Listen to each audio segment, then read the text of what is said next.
The London Stock Exchange has always been a hub for speculation, risk-taking, and incredible fortunes.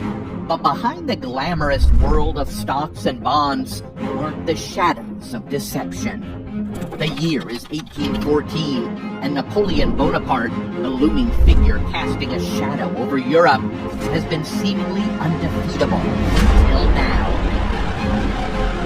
News breaks out that Napoleon is dead, defeated by Allied forces. London is buzzing, the stock exchange erupts, and fortunes are made overnight.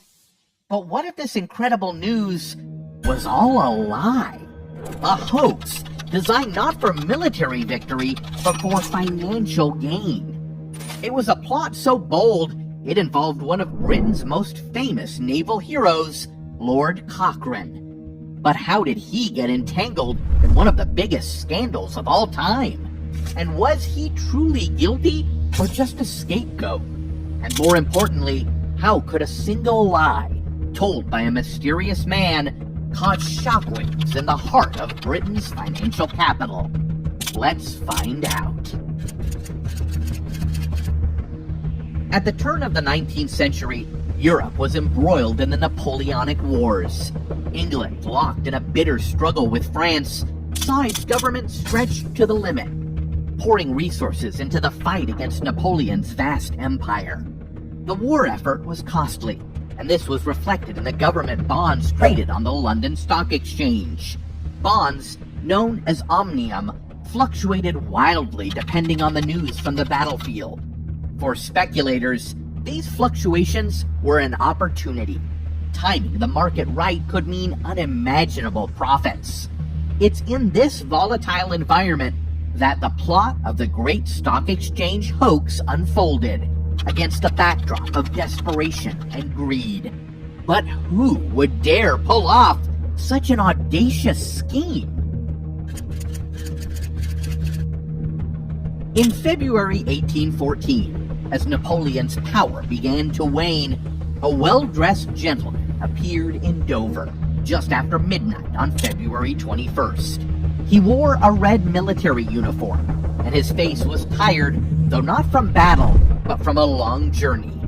This mysterious figure was Colonel Dubourg, or so he claimed, a military assistant to Lord Cathcart, a British general. His urgent dispatches, he said, contained monumental news. Napoleon Bonaparte had been killed, torn apart by Cossack soldiers in France, and the Allies had triumphed. The war was over.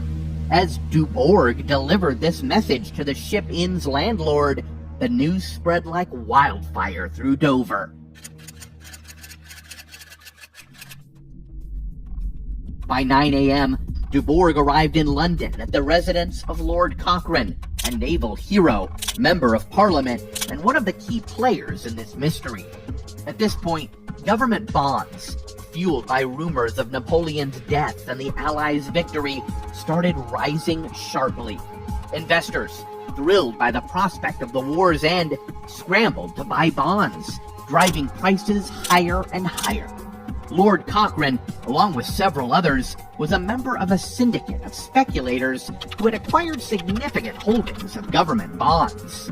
Now, as the price of these bonds soared, they were in a position to sell them at a massive profit. But how long could the lie hold?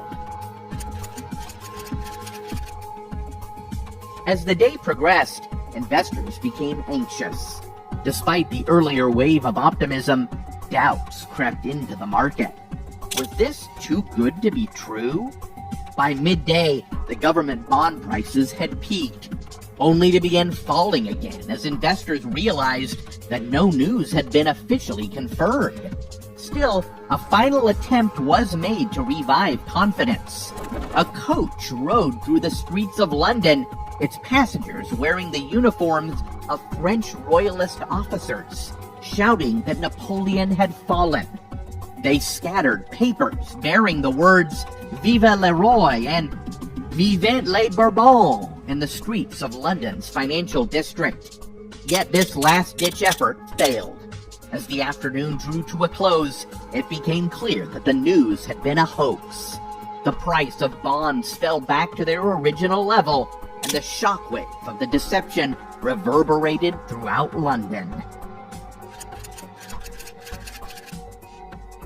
The scam was meticulously designed to exploit both the political climate and the emotional volatility of investors, and the outcry was immediate. At the time, the British economy was deeply intertwined with the outcome of the Napoleonic Wars. The conspirators manipulated the government's ability to finance its war efforts, the very foundation of the British economy. By driving up the price of government bonds, they made a mockery of the nation's financial markets, shaking investor confidence.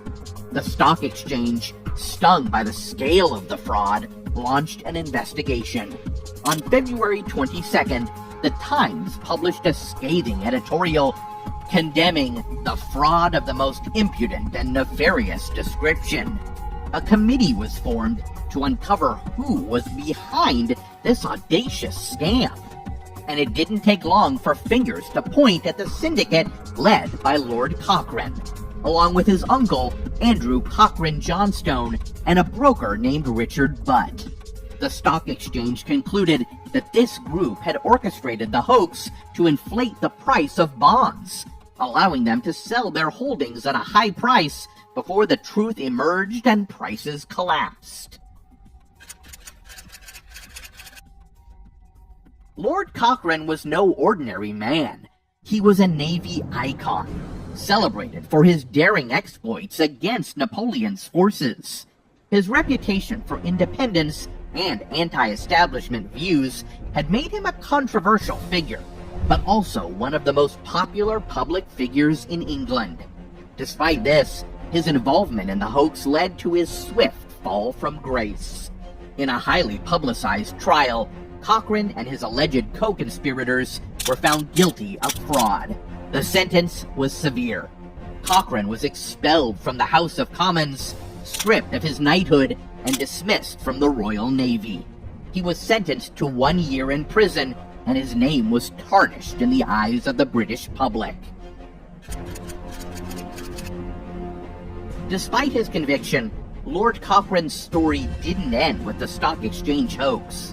In fact, his later career was almost as remarkable as his earlier exploits.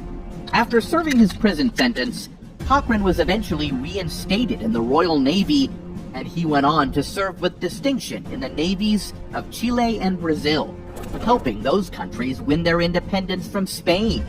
Later, in 1832, his knighthood was restored by King William IV, and he was re-elected to Parliament. In the end, Cochrane's reputation was partially rehabilitated, and today he is remembered as one of Britain's greatest masters of naval warfare.